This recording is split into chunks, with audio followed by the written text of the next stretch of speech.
Hi అండి అందరికీ. ఎలా ఉన్నారు? నేనైతే చాలా బాగున్నాను. మా ఇంట్లో పూజ గదిని ఇలా రెడీ చేసుకున్నాను.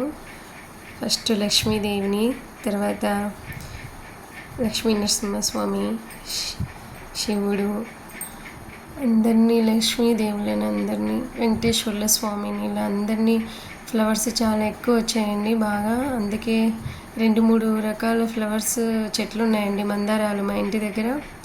వాటితో ఫ్లవర్స్ ఎక్కువ వచ్చాయని ఇలా బాగా పూజ గదంతా డెకరేట్ చేశాను.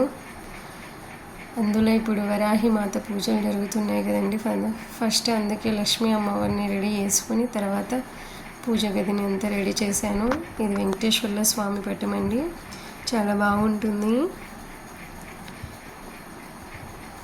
మా పూజ గది ఎలా ఉందో కామెంట్ రూపంలో చెప్పండి. మీకు ఏమైనా నచ్చితే లైక్ చేయండి. అలాగే వచ్చేసి దేవుడికి ప్రసాదం అంతా పెట్టేశాను. అమ్మవారిని ఇలా రెడీ చేశాను. అలా ఉందో